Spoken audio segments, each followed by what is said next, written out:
Donc, bonjour tout le monde.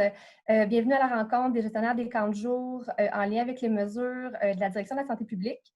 Je me présente, Maude Poulain-Lemieux. Je suis conseillère en développement régional, dossier loisirs et activités physiques chez Sport et loisirs de l'île de Montréal. Aujourd'hui, je suis avec des représentants de la Direction régionale de santé publique que vous pourrez entendre parler à tour de rôle lors de la présentation, ainsi que plusieurs collègues de SLIM. Le but de la rencontre d'aujourd'hui, c'est vraiment de répondre à vos interrogations, puis pour diminuer vos craintes là, face à l'ouverture des camps de jour.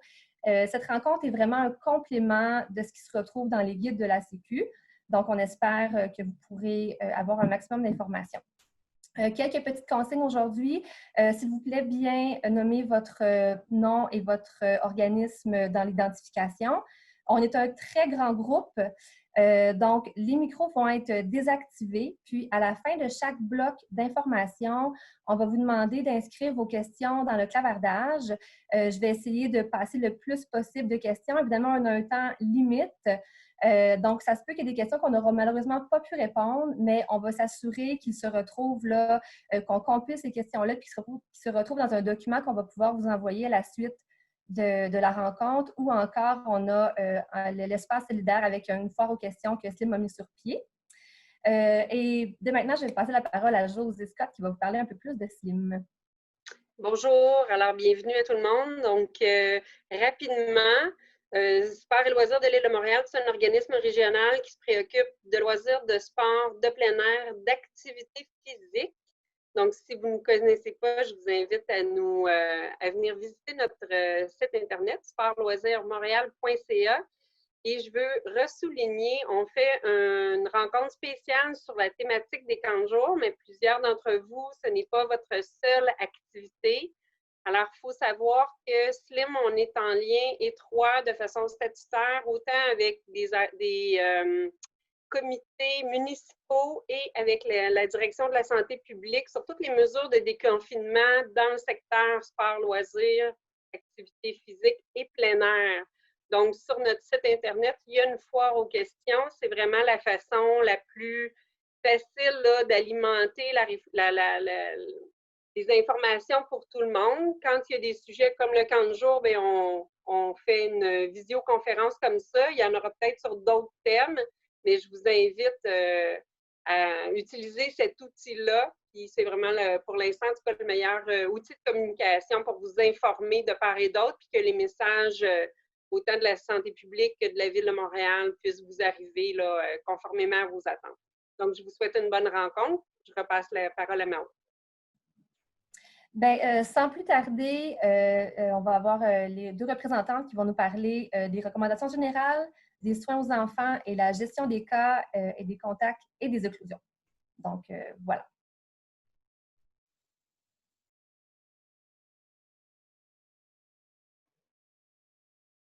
Très bien.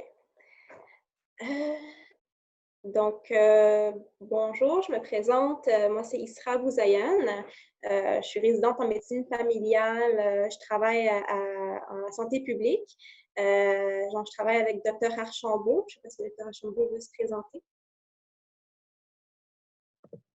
Bonjour, donc je suis Dr Archambault, je suis médecin conseil à la direction de santé publique. Je travaille dans le contexte de la COVID, mais aussi de manière générale dans deux équipes, donc l'équipe environnement urbain, saines habitudes de vie et l'équipe développement des jeunes. Donc j'ai travaillé avec plusieurs personnes là pour tout ce qui est l'accompagnement des camps de jour, en fait, traduire un petit peu les mesures et puis vous accompagner pour vous donner les mesures les plus précises possibles sur comment avoir des camps de jour sécuritaires pendant l'été.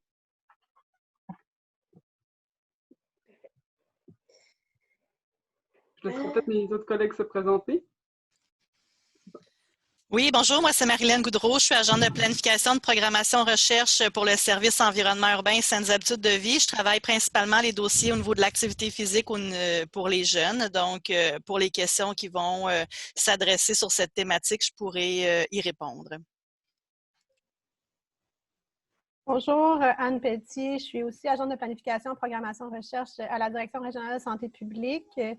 Je coordonne les activités de déconfinement en milieu municipal en ce moment. Habituellement, mes dossiers sont plus d'ordre d'aménagement, activité physique, de transport et activité physique en milieu municipal. Bonjour, moi c'est Stéphanie Tremblay. Je suis nutritionniste de formation. Je suis également agent de planification, programmation, recherche à la santé publique. Tout comme mes collègues, j'ai beaucoup travaillé là, différents secteurs au niveau du déconfinement en lien avec le COVID, principalement au niveau communautaire. J'ai aussi accompagné, on est aussi en accompagnement là, pour le volet scolaire. Donc, ayant une expertise un peu plus spécifique au niveau des jeunes, je me suis jointe à l'équipe pour les camps de jour.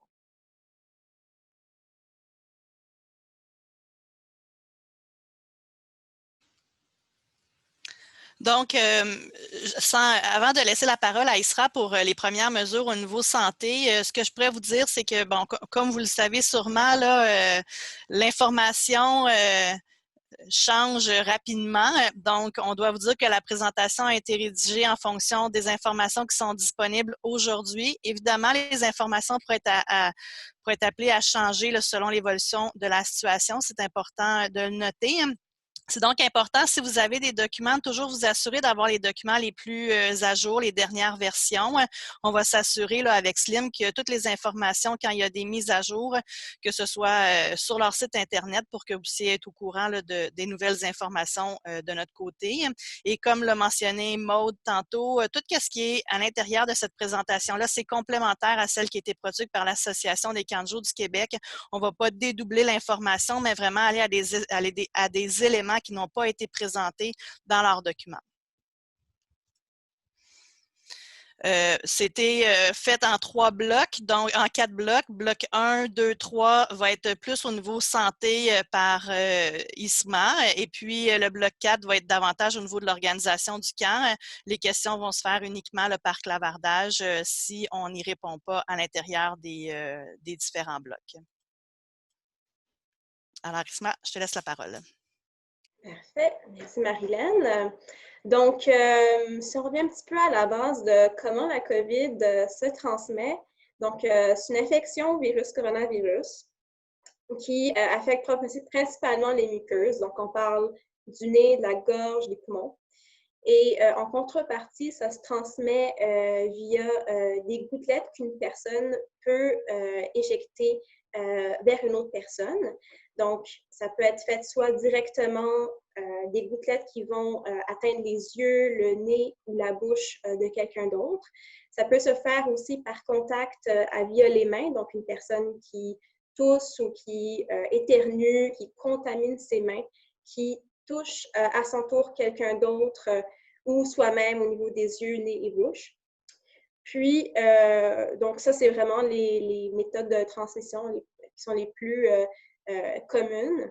Et sinon, l'autre méthode de transmission, c'est via les surfaces, bien que ça reste quelque chose de pas mal minime, dans le sens que c'est vraiment plus les contacts de personne à personne qui va avoir le genre de transmission. Mais les surfaces, il faut quand même les considérer. Donc, quelqu'un qui éternue ou qui éjecte des gouttelettes sur une surface et que quelqu'un d'autre par la suite va toucher ce genre de surface-là, peut à son tour être contaminé. Puis juste comme le virus peut vivre là, de quelques heures à quelques jours là, sur les surfaces.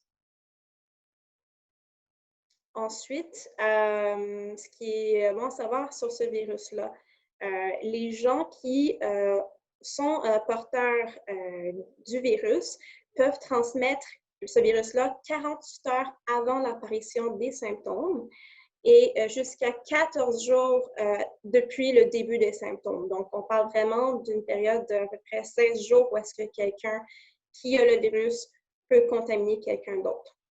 Il faut aussi savoir que les gens peuvent aussi être porteurs du virus sans avoir de symptômes.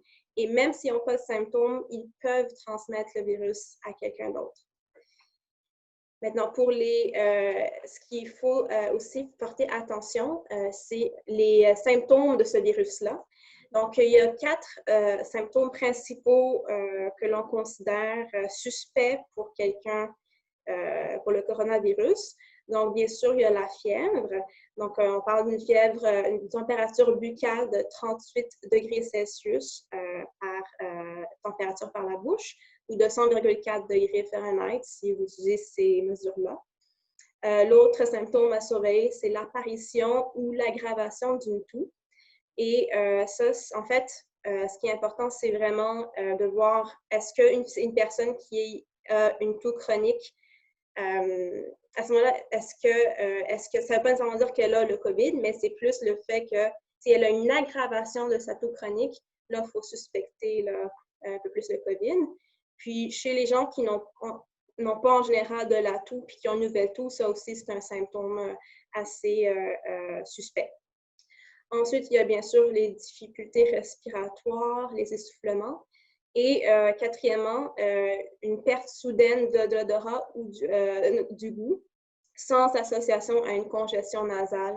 Ça aussi, c'est des symptômes suspects là, de la COVID. Il y a d'autres symptômes aussi qui peuvent suggérer la COVID, mais qui pour nous sont moins suspects. Puis dans ces cas-là, ce qu'on demande, c'est plus de voir, de surveiller un peu les symptômes, puis de voir s'il y a une évolution de ces symptômes-là. On parle de fatigue, de douleurs musculaires, de maux de tête, de perte d'appétit, diarrhée. Bref, il y a comme un large éventail de symptômes, puis vous pouvez toujours aller consulter là, le site web du gouvernement puis de la santé publique pour voir en détail ces symptômes-là. Mais ces symptômes-là, comme je vous dis, sont un peu moins typiques là, de la COVID, puis c'est à prendre avec des pincettes. Donc, si on se retrouve dans une situation où est-ce que des gens ont ces symptômes-là, puis qu'ils ont eu un contact COVID, à ce moment-là, on est un peu plus suspect, mais autrement, on ne tient pas vraiment compte de ces symptômes-là. Donc, maintenant qu'on sait un petit peu comment le virus se transmet, puis quel genre de symptômes ce virus-là évoque, maintenant, il faut savoir qu'est-ce qu'on peut faire pour diminuer la transmission. Puis je pense que c'est pas mal le nerf de guerre là, pour les réouvertures des camps de jour. Donc, la méthode la plus importante, c'est vraiment de garder la distanciation sociale et dans cette distanciation physique. Donc, avec les recommandations récentes du gouvernement, on parle bien sûr de 2 mètres entre les moniteurs et les jeunes et entre les moniteurs entre eux. Aussi, on parle aussi entre les jeunes, ce n'est pas 2 mètres, mais bien 1 mètre que l'on recommande minimalement. Et ça, encore une fois, ça a été une nouvelle directive du gouvernement. D'autres méthodes, bien sûr, pour éviter la transmission, on parle de, bien sûr, minimiser les rassemblements le plus possible, de faire un lavage des mains fréquemment, le plus possible, respecter l'étiquette respiratoire, bien sûr, on éternue au niveau du coude, on tousse au niveau du coude, on se lave les mains fréquemment, puis on évite de serrer les mains aussi. Aussi, l'autre chose, c'est de limiter les partages des équipements et locaux. Puis ça, on va en discuter un petit peu plus par la suite. Un autre point, ce serait bien sûr de nettoyer puis de désinfecter les surfaces fréquemment touchées pour justement éviter la transmission par surface qu'on avait parlé un peu plus tôt. Puis, finalement, il faut aussi gérer les situations où est-ce qu'on se retrouve avec des gens qui ont des symptômes de la COVID. Puis ça, encore une fois, on va le détailler un petit peu plus tard là, dans la présentation. Donc, on avait parlé de la distanciation sociale et physique de 2 mètres, 1 mètre comme étant la principale mesure. Mais maintenant, on va détailler un petit peu plus sur des mesures qui sont tout aussi importantes, c'est-à-dire l'hygiène des mains. Donc, quand est-ce qu'on doit se laver les mains? On se dit, le plus on se lave les mains, le mieux c'est. Mais bien sûr, il y a des situations où est-ce qu'on préfère définitivement le faire. On parle bien sûr le matin à l'arrivée au camp, après avoir toussé, éternué ou s'être mouché, avant ou après s'être touché le visage, avant ou après manipuler des objets qui ont été fréquemment touchés, Par exemple, on parle après une activité, après avoir joué au ballon pendant une demi-heure avec les autres. Ensuite, bien sûr, avant et après être allé aux toilettes, avant et après avoir mangé, puis voilà, puis avant et après les activités. Et bien sûr, la méthodologie de se laver les mains est super importante. Il y a deux façons de se débarrasser du virus. La première, c'est le lavage des mains, parce que c'est vraiment la méthode la plus efficace pour tuer le virus puis éviter les contaminations. Puis ça, j'imagine que vous avez quand même eu plusieurs, dans les formations, vous avez des images de comment bien se laver les mains, vraiment aller au niveau des ongles, aller au niveau de la paume des mains. Il y a comme une séquence là, qui est disponible là, en ligne pour voir comment faire. Ensuite, l'autre méthode pour tuer le virus, c'est la désinfection avec une solution désinfectante. Ça, pour le faire, il faut le faire lorsqu'on a des mains qui ne sont pas souillées. Donc, si on a les mains souillées, il faut définitivement se laver à l'eau et au savon. Mais si nos mains ne sont pas souillées, on peut utiliser la solution désinfectante. Ce qui est important à savoir, c'est que la solution désinfectante doit être à base d'alcool à au moins 60%. Puis, on doit avoir une quantité suffisante là, pour recouvrir les mains, les ongles, puis pouvoir frotter pendant une 20 à 30 secondes jusqu'à ce que l'alcool soit évaporé et que les mains deviennent sèches. Donc, oui. Puis, voilà. Donc, une autre question que nous voulions répondre, puis je pense qui est à l'esprit de plusieurs d'entre vous, c'est est-ce que les solutions désinfectantes sont sécuritaires pour les enfants? Donc, c'est sûr, la première chose à faire, c'est de garder les solutions hors de la portée des enfants, surtout considérant que les enfants peuvent ingérer qu'une petite quantité de ce désinfectant et avoir une intoxication reliée à ça, une intoxication éthylique. Donc, c'est sûr, il faut toujours les garder dans un milieu sécuritaire. Puis, lorsqu'on utilise la solution désinfectante, il faut toujours que ce soit sous la supervision d'un moniteur, d'un adulte préférablement. Puis, pour surveiller qu'ils n'ingèrent pas l'alcool, le gel désinfectant. Dans ces situations-là, si jamais, bien sûr, ça arrive que vous voyez qu'un enfant ingère, à ce moment-là, il faudrait appeler le centre antipoison, puis leur demander, puis ils vont vous demander des questions sur c'est quoi le produit, la composition du produit, la quantité ingérée. Fait que c'est des informations qu'il va falloir donner là, au centre antipoison. Ensuite, donc, comme je vous dis, les deux, donc, j'en pense encore, c'est super important. Les deux méthodes les plus importantes, c'est la distanciation physique de 2 mètres chez les adultes puis de 1 mètre chez les enfants et le lavage des mains. Donc, c'est vraiment les deux choses qu'on veut que vous reteniez le plus là, en termes de protection pour éviter les transmissions. Mais, bien sûr, vous êtes dans des camps de jour, vous êtes avec des enfants, des fois, il y a des interventions qu'il va falloir que vous fassiez. Et à ce moment-là, la distanciation sociale n'est pas toujours la plus facile à faire. Donc, qu'est-ce qu'on fait à ce moment-là? Il y a des équipements de protection individuelle qui vont être mis à votre disposition, dépendamment des situations. Puis, elle inclut plusieurs composantes. Donc, le premier, je vais juste... Ouais. Donc, le premier, qui est le masque médical. Donc, ça, c'est, bien sûr, lorsque vous êtes à moins de 2 mètres avec des enfants, vous devez porter le masque. Et le masque médical, c'est pas un masque en tissu, c'est vraiment le masque qui est jetable qu'on achète en pharmacie ou en tout cas dépendamment des milieux. Puis, ce masque-là peut être porté autant et aussi longtemps qu'il n'est pas souillé ou mouillé ou endommagé.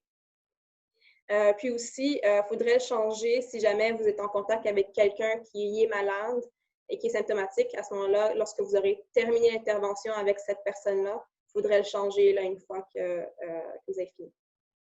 Puis bien sûr, lorsque vous mettez le masque, il faut se laver les mains avant de mettre le masque. Puis, lorsque vous retirez le masque, il faut se laver les mains aussi. Donc, on parle du masque qui est super important là, lorsqu'on est au niveau des interventions à moins de 2 mètres. L'autre chose, c'est la protection oculaire aussi qui devrait être de mise et devrait être utilisée conjointement avec un masque. Puis quand on parle de protection oculaire, on parle de visière ou de lunettes, mais il faut juste s'assurer pour les lunettes que c'est comme des lunettes de sécurité qui couvrent un peu les côtés là, au niveau des tempes pour vraiment avoir une couvrance là, des yeux puis protéger les yeux. Ça, c'est encore une fois, ça c'est surtout, et c'est surtout à l'intérieur. Maintenant, si vous êtes à l'extérieur, la protection oculaire à ce moment-là n'est pas nécessaire là, à l'extérieur.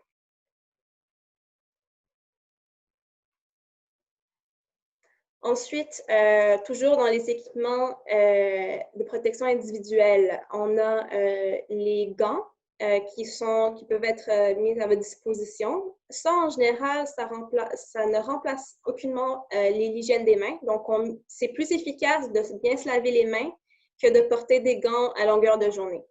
Donc, les gants, c'est vraiment réservé pour des situations particulières. On parle lorsque vous êtes en contact physique avec quelqu'un qui a des symptômes suggestifs de COVID, qui tousse, qui a la fièvre, etc. Ou lorsque vous êtes en contact avec des liquides biologiques, donc vomissements, diarrhée, sel, urine, etc. Puis, bien sûr, ces gants-là, une fois que vous avez terminé votre intervention, il faudrait les jeter et par la suite, laver vos mains. Voilà. Puis, en terminant, pour les EPI, il y a la blouse. Ça permet, la blouse, en fait, elle permet d'éviter un petit peu la souillure des vêtements.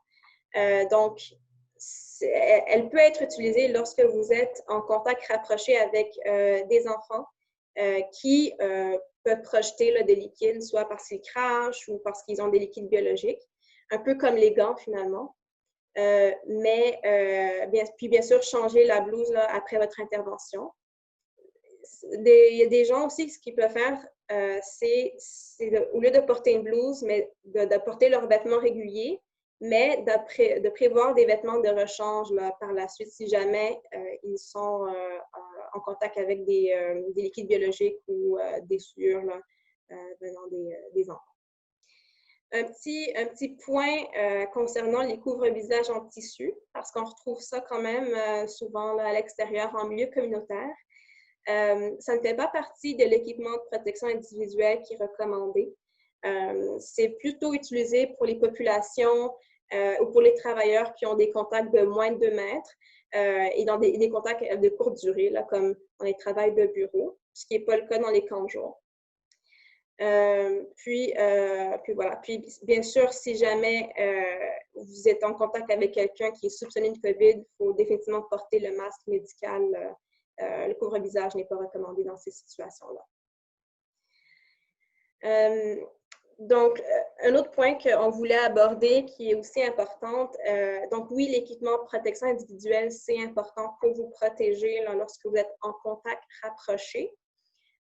Encore une fois, moins de 2 mètres chez les adultes, moins de 1 mètre pour les enfants. Mais ce qui est important aussi, c'est la séquence pour retirer l'équipement de manière sécuritaire.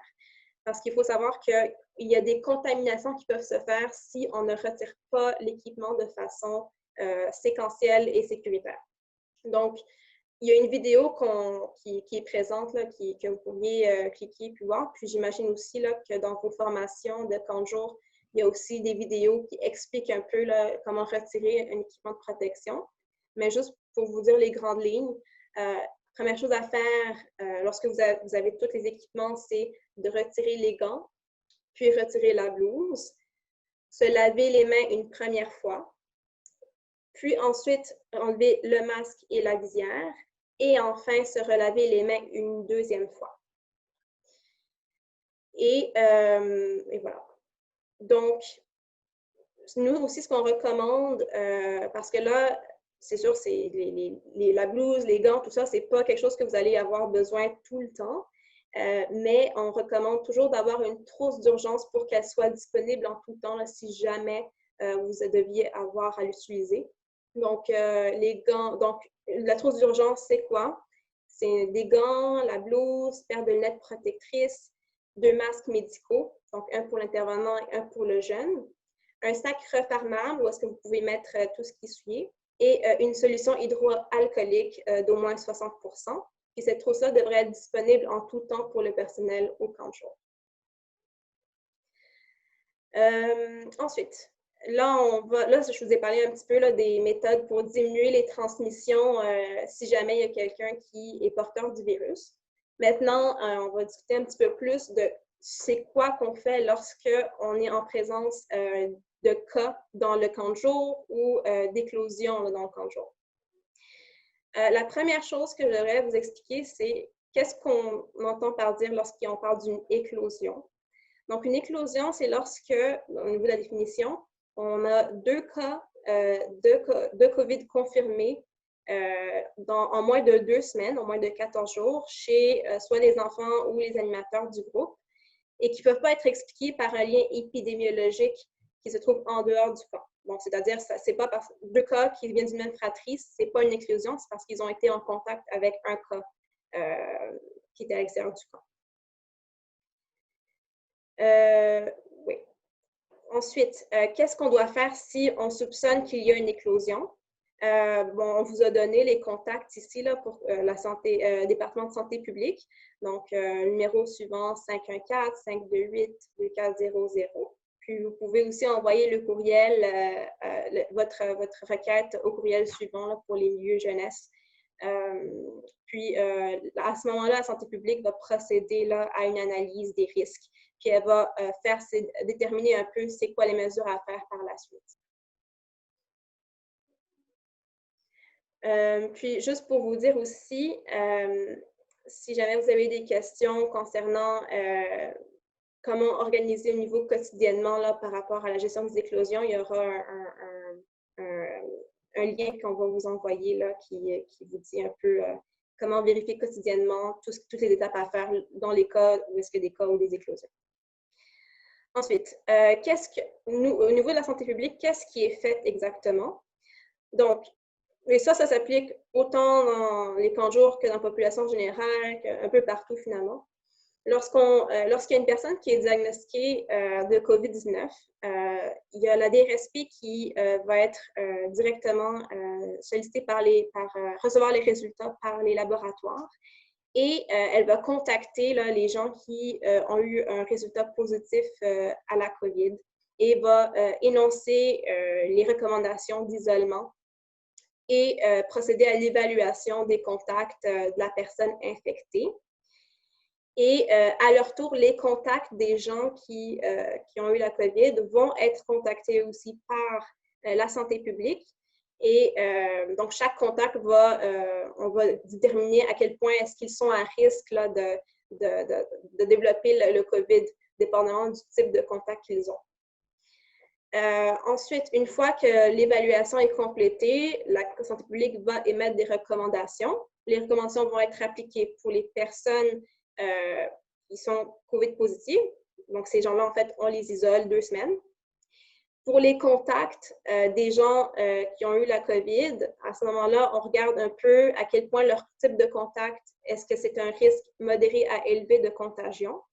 Si c'est le cas, on les recommande eux aussi de rester 2 semaines en isolation, puis de se faire tester aussi. Et pour les gens qui sont à faible risque de contagion, dépendamment du contact qu'ils ont eu avec le cas COVID, eux, ce qu'on va leur demander, c'est plutôt de surveiller leurs symptômes, mais pas d'isolation recommandée là, à ce moment-là. Ensuite, maintenant, donc ça, c'est plus le procédé de la santé publique, ce qu'on fait derrière nos écrans, mais qu'est-ce qui, pour les gens dans les camps de jour, qu'est-ce qu'ils peuvent faire si jamais il y a quelqu'un qui se présente avec des symptômes au camp de jour? Donc, si quelqu'un a des symptômes avant d'entrer sur le site, en fait, vous allez voir, mais définitivement, c'est très important de faire un triage systématique de toute personne qui rentre dans le camp. Ça inclut les parents, pas les parents, mais les enfants et les intervenants et le personnel. Ça peut être fait de façon verbale ou par écrite. Et ça peut se limiter un peu à un questionnaire sur les 4 symptômes principaux qu'on vous avait mentionnés par le passé, donc fièvre, nouvelle toux ou aggravation de la toux, difficultés respiratoires et perte d'odorat ou de goût là, sans congestion nasale. Puis, si jamais une personne a un de ces symptômes-là, il faut refuser l'accès à cette personne-là, la retourner chez elle, puis la référer là, à la ligne COVID dont on va vous donner. Le numéro de téléphone va être disponible là, dans la diapo. Puis, aussi, l'autre chose qu'il faut faire attention, c'est que même si les gens n'ont pas de symptômes, il faudrait aussi leur demander s'ils ont été en contact avec quelqu'un qui est connu COVID à domicile ou dans la même résidence.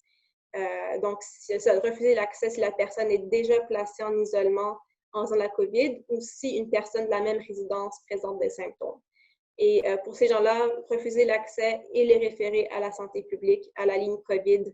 On va vous donner le numéro un peu plus tard. Excuse-moi, Isra. Excuse-moi, c'est Judith. Oui, il nous reste juste 30 minutes pour couvrir tout l'autre le contenu puis répondre aux questions. Vu que toutes ces informations-là se retrouvent dans les questions-réponses, peut-être que tu pourrais aller vraiment dans les grandes lignes, puis on pourrait vite aller aux questions pour pouvoir aborder aussi les autres éléments. Ça marche, super. Voilà, donc encore une fois, vous allez avoir accès à ce document-là. Vous allez voir un petit peu là, tout ce qui est en lien avec la gestion des cas, mais vous allez voir ici, il y a un tableau, grosso modo, qui vous explique un peu là, ce qu'il y a à faire si quelqu'un au camp de jour présente des symptômes. Donc, pour vous dire, en grosso modo, c'est d'isoler la personne, puis de faire en sorte d'appeler les parents si c'est des enfants ou si c'est des travailleurs qui ont des symptômes, de les renvoyer chez eux, puis de les relier à la ligne COVID. Puis, bien sûr, après coup, il faut s'assurer de bien désinfecter tous les lieux et les surfaces touchées, puis de ventiler les lieux où est-ce que les personnes ont été isolées.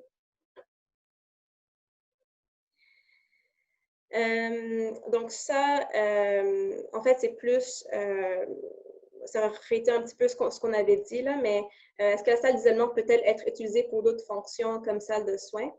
Parce qu'il faut prévoir peut-être une salle d'isolement dans votre camp là, pour si jamais il y a des gens qui ont des symptômes. C'est préférable qu'on l'utilise juste pour la salle d'isolement. Puis, si jamais il faut vraiment absolument qu'elle soit partagée, il faudrait vraiment nettoyer et désinfecter en fond et en comble la salle. Ensuite, si plusieurs jeunes du camp présentent des symptômes de la COVID au même moment, est-ce qu'ils doivent tous être isolés dans la même salle? Ils devraient en effet être dans des salles différentes parce qu'on n'est pas certain si c'est vraiment la COVID ou pas, donc on ne voudrait pas que les deux se soient transmis, l'infection l'un à l'autre. Si jamais ce n'est pas possible, l'isoler ensemble, mais de veiller à ce qu'ils portent un masque médical là, si c'est toléré. Ensuite, il y avait aussi des petites questions concernant la crème solaire ou le chasse-moustique. Pour aller grosso modo, donc on recommande aux parents avant le camp d'appliquer la crème solaire, le chasse-moustique, alors que pendant les camps, si les jeunes sont capables de le faire eux-mêmes, on recommande de le faire. S'ils ont besoin d'aide, à ce moment-là, on recommande à ce que ce soit les intervenants qui les aident à mettre la crème. Et ces intervenants-là devraient porter le pays, là, vu qu'ils ont une distanciation de moins de 2 mètres. Pardon. Puis, bien sûr, de l'hygiène des mains là, avant d'appliquer, puis après l'application. Ensuite, en ce qui concerne les consignes pour les premiers soins et les blessures, encore une fois, c'est toujours le même principe que de distanciation sociale non respectée, on porte le pays. Si c'est un contact rapproché, on porte le masque et la visière. Si l'intervention implique toucher les liquides corporels, sans urine, à ce moment-là, on rajoute les gants et la blouse. C'est très important de se laver les mains, encore une fois, avant et après l'intervention. Et même si on porte les gants, parce que les gants, ce n'est pas assez pour garantir une sécurité pour éviter les transmissions. Puis, bien sûr, changer les vêtements qui sont souillés par les liquides biologiques. Donc, le camp de jour. Donc, c'est sûr, vous êtes partie intégrante de la gestion là, pour diminuer les transmissions. Donc, si jamais il y a des cas d'enfants qui ont de la COVID ou des enfants qui ont la COVID, la santé publique va travailler avec les camps de jour, les gestionnaires de camps de jour pour pouvoir déterminer s'il y a des interventions de plus à faire pour limiter les transmissions. Encore une fois, c'est un partenariat essentiel et ça se fait vraiment au cas par cas. Donc, c'est voilà. Donc, on serait prête à répondre à vos questions. Merci beaucoup, Isra. On a eu quelques questions. Si je retourne en haut, il y avait la température frontale au lieu de buccale, température de 35,8 à 37,8. Est-ce cela? Je ne sais pas, Dr. Archambault, si vous aviez la réponse, la frontale, ça, j'avoue, Ah, c'est toi la médecin de famille? Oui, c'est ça. J'ai la buccale, j'ai l'auriculaire et la buccale, mais la frontale, j'avoue, je vais devoir regarder puis vous revenir là-dessus. Concernant les recommandations, bon, ben, nous, on dit idéalement buccale, mais pour la frontale, 37,8, il faudrait que je revienne, mais en général, la règle serait 38 degrés Celsius. On pourra l'ajouter dans les questions-réponses du document pour la fin. Oui. Également, c'est indiqué, on parle d'enfants de quel âge quand on dit ne pas laisser à la portée des enfants? Là, c'était la portion avec le désinfectant, je pense. Là, pas le désinfectant, pardon, les désinfections pour les mains, le liquide de désinfection.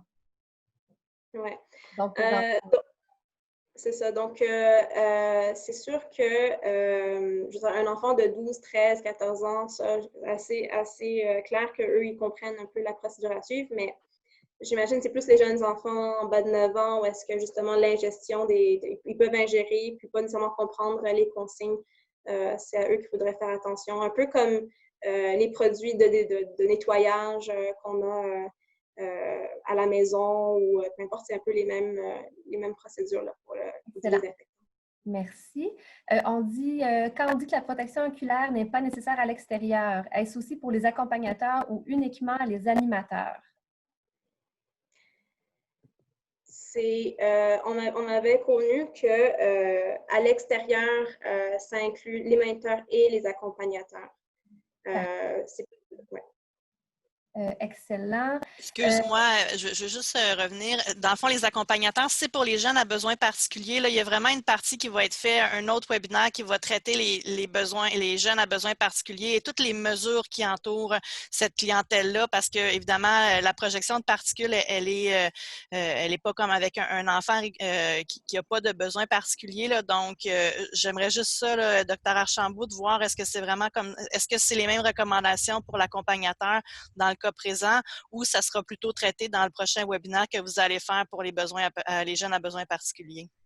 Effectivement, ça va être traité, mais je dirais qu'il y a quand même une distinction. Quand on dit que ce n'est pas nécessaire la protection oculaire, c'est plus pour les camps réguliers où on estime qu'il n'y a pas forcément de risque d'avoir des gouttelettes qui sont projetées, de la salive ou autre chose.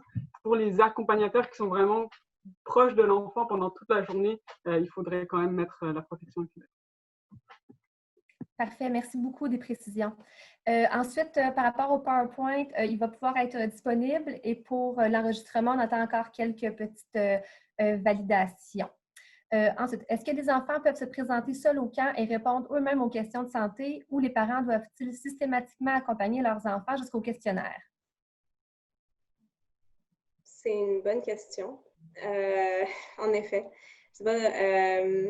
En général, c'est sûr que les parents, c'est toujours la source la plus fiable. Donc, préférablement, on aimerait plus les parents pouvoir répondre à cette question-là.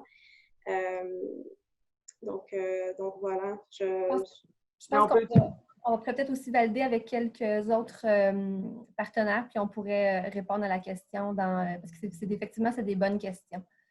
Il y a peut-être des manières de contourner, en fait. Est-ce que la présence physique du parent n'est pas forcément nécessaire? Il peut y avoir des applications, ça peut être fait par SMS, il y a d'autres façons de faire. En effet, merci, Dr. Archambault. Alors, nous devons refuser les enfants qui ont le COVID? Nous ont dit qu'on doit les accepter. Est-ce qu'on refuse systématiquement? Oui. Oui. Oui, surtout qu'on veut éviter la transmission. Donc, absolument, s'il y a des symptômes qui sont suspects de COVID, à ce moment-là, c'est de l'isolation. Ça s'applique pour tout le monde au Québec. S'il y a quelqu'un qui a COVID, on reste à la maison. Parfait. Là, on reparle des températures, ça, on va le clarifier comme il faut. Et le partage des équipements sportifs peut-il se faire entre groupes s'ils sont désinfectés avant et après l'utilisation? C'est sûr, on va en parler un petit peu un peu plus tard, mais c'est sûr qu'on privilégie de ne pas partager entre les bulles, entre les groupes, mais si jamais on veut partager puis on s'assure d'une bonne désinfection, à ce moment-là, ça devrait être correct. Parfait, merci. Donc, je pense qu'on peut passer au prochain bloc.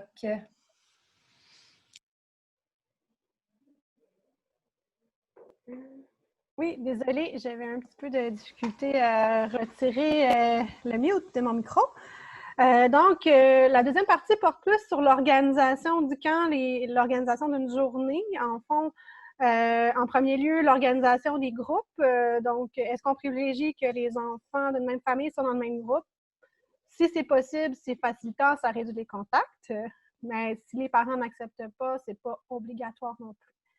Ensuite, est-ce que les enfants peuvent fréquenter différents camps de jour au cours de l'été? Tout à fait. Ce qu'on doit privilégier, par contre, c'est d'avoir des groupes stables au cours de la semaine. Donc, de s'assurer que les enfants ne se promènent pas d'un groupe à l'autre à l'intérieur d'une même semaine. Les moniteurs ne devraient généralement pas se promener d'un camp à l'autre, mais les gestionnaires peuvent le faire en autant qu'ils évitent les contacts avec les jeunes. Est-ce que les groupes doivent rester dans le même local? Non. Par contre, il faut éviter que les groupes se croisent entre eux et prévoir, si possible, un nettoyage des surfaces touchées dans le local avant et après l'activité pour être certain de bien désinfecter. On se rappelle que les mesures d'hygiène sont fondamentales pour limiter la propagation. Ensuite, les mesures à prendre pour les déplacements intérieurs, mais il faut éviter que les enfants et les intervenants des différents groupes se croisent, ou en tout cas qu'elles se croisent le moins possible. Donc, il faut prévoir une organisation des locaux en fonction du nombre de groupes qu'on a. Et puis, évidemment, privilégier toujours l'espace extérieur, mais parfois, l'intérieur sera de mise. Donc, vraiment répartir l'espace en fonction du nombre de groupes qu'on a. Il n'est pas nécessaire d'avoir une porte d'entrée différente, une porte d'entrée et de sortie différente. Encore là, c'est le croisement des différentes personnes qui est à limiter. Donc, soit si on ne peut pas avoir une porte d'entrée et de sortie, on peut aussi avoir des horaires ou de travailler un peu les mouvements là, des différents groupes selon des différentes modalités, là, avoir une porte pour les différents groupes ou encore avoir un horaire. Pour l'utilisation de la salle de bain, idéalement, il faudrait que chacun des groupes utilise toujours la même salle de bain. Si vous en avez plusieurs, répartir les groupes en fonction du nombre de salles de bain que vous avez. Mais ce qui est le plus important, ça reste l'hygiène des mains pour chacun des enfants et le respect de la distanciation physique. Donc, si les enfants attendent en file pour aller à la salle de bain, ils devraient respecter le 1 mètre le plus possible. Et bien sûr, de renforcer le nettoyage et la désinfection des salles de bain là, qui devraient se faire sur une base régulière, environ à tous les 2 ou 4 heures si c'est possible. Les modules de jeu sont ouverts pour l'ensemble des enfants. Donc, vous pouvez les amener sur les modules de jeu. Toutefois, comme c'est des surfaces qui sont fréquemment touchées, il faut se prévoir le lavage des mains avant ou après l'utilisation du module. Autant que possible, s'assurer que le module ne soit pas surchargé. Je sais que c'est bien difficile. La même chose pour les lieux de baignade. Les lieux de baignade, jusqu'à lundi prochain, ce sont les lieux de baignade extérieurs qui sont ouverts. On a eu l'autorisation aujourd'hui pour l'ouverture des lieux de baignade intérieurs. On verra à quelle date ils seront en mesure d'ouvrir, mais sûrement bientôt. Donc, c'est préférable de respecter les ratios, puis c'est la municipalité qui s'occupe de faire les calculs. Donc, avant de décider d'aller à la piscine avec votre groupe, juste vérifier auprès de votre municipalité c'est quoi la capacité de la piscine, puis s'il y a un groupe qui a déjà prévu d'y aller. Ensuite, le type de matériel qu'on peut utiliser pour les activités, étant donné que le contact la contamination par contact indirect est faible, il est possible de partager du matériel entre les participants de genre du type frisbee ou ballon. Par contre, il faut se désinfecter, se laver les mains avant et après, autant que possible avec de l'eau et du savon ou une solution hydroalcoolique et aussi désinfecter le matériel utilisé avant et après l'activité. Suivante. Ensuite, pour les règles à respecter en ce qui concerne la prise de repas et les collations, autant que possible, on garde les enfants en groupe, donc dans le même groupe du début à la fin de la journée, même pour la prise du repas. On respecte la distance de 1 mètre entre les enfants. On se lave les mains avant et après les repas ou les collations ou si on a à manipuler les aliments. On limite le nombre de personnes aussi qui sont responsables de distribuer les collations.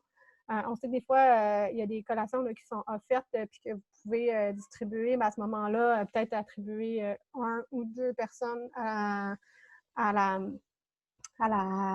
distribution, mais de limiter ça le plus possible. Nettoyer les aires de repas avant et après leur utilisation et les désinfecter quotidiennement dans la mesure du possible. Éviter le partage d'aliments ou de breuvages, de contenants, de gourdes d'eau, d'ustensiles, tout ce qui pourrait être porté à la bouche. On a vu tout à l'heure que le virus se propageait par gouttelettes, donc si on partage des trucs sur lesquels il y a de la salive, ça peut favoriser la transmission. Suivant. Ensuite, pour les boîtes à lunch, elles devraient être proposées dans un endroit frais à l'intérieur si c'est possible. Si ce n'est pas possible, à l'extérieur, mais s'assurant de choisir un endroit qui est bien à l'ombre. Demander aux parents d'avoir un ice pack et un thermos pour les repas. Une bouteille d'eau aussi. Si l'enfant peut avoir sa propre bouteille d'eau, c'est l'idéal. Et puis, les boîtes à lunch ne devraient pas être déposées sur les surfaces destinées à prendre le repas.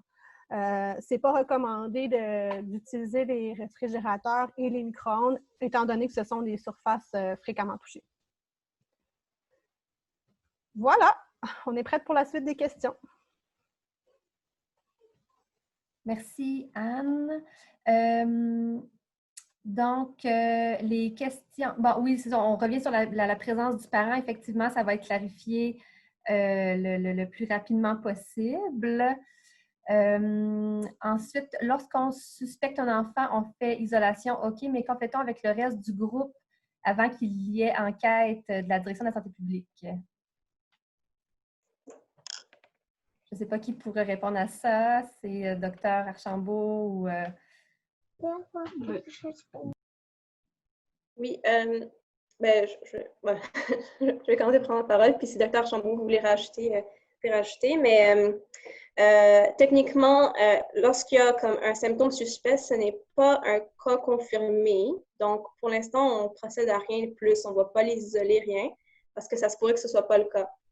Il faut vraiment que ce soit un cas confirmé pour qu'on puisse, à ce moment-là, agir là, avec les contacts. Mais si on n'a pas de test, ou si la santé publique évalue la situation puis elle voit que ce n'est pas un cas confirmé par un cas suspect, à ce moment-là, il n'y a pas grand-chose à faire. Il faut juste attendre qu'il y ait une confirmation là, que c'est un COVID.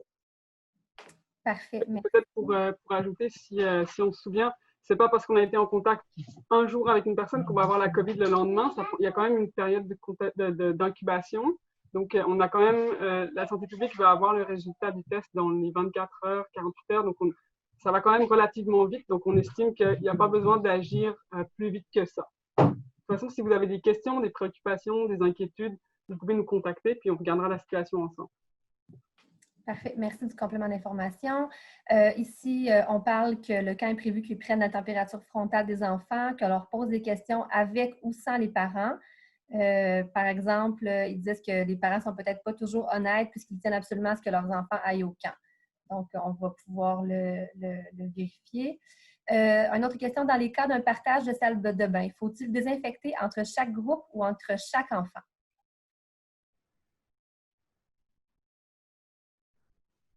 Entre chaque groupe, là, je pense qu'on ne peut pas se mettre à désinfecter entre chacun des enfants. Là. OK, merci. J'ai une question sur les plages. Ils mentionnent qu'ils ont appelé et qu'ils disent que c'est encore fermé. Est-ce qu'on a plus d'informations là-dessus? La Direction générale de santé publique a donné l'autorisation pour les ouvrir dès lundi. La Ville de Montréal nous a aussi informé qu'ils étaient prêts à les ouvrir, donc ça devrait être au plus tard lundi.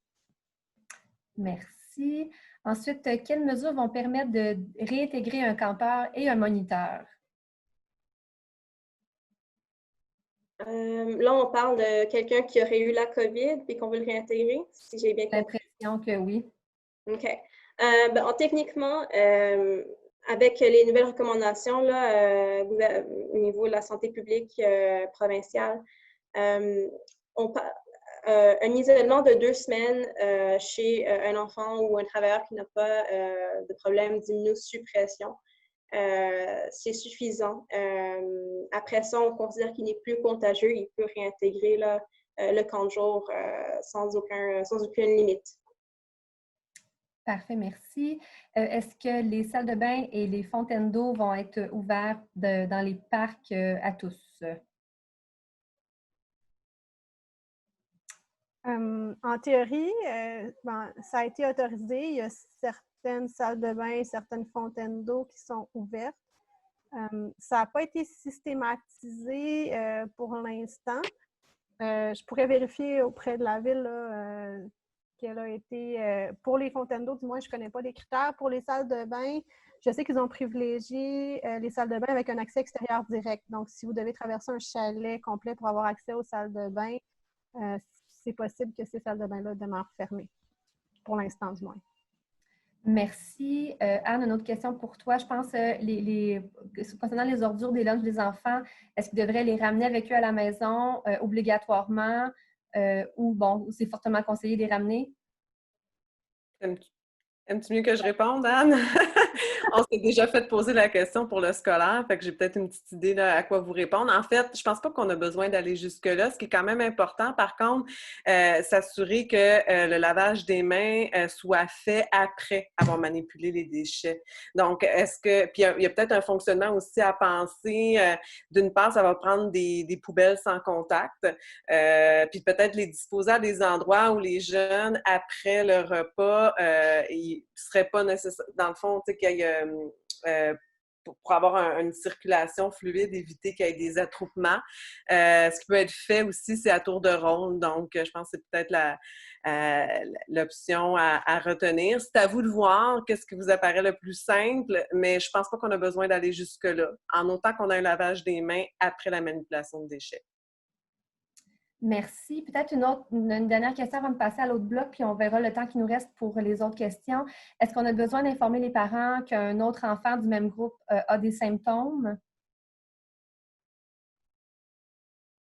Peut-être que si je fais le parallèle avec le milieu scolaire ou en garderie, comme je disais tantôt, tant qu'on n'a pas de confirmation que l'enfant ou que la personne a des symptômes, on n'informe pas.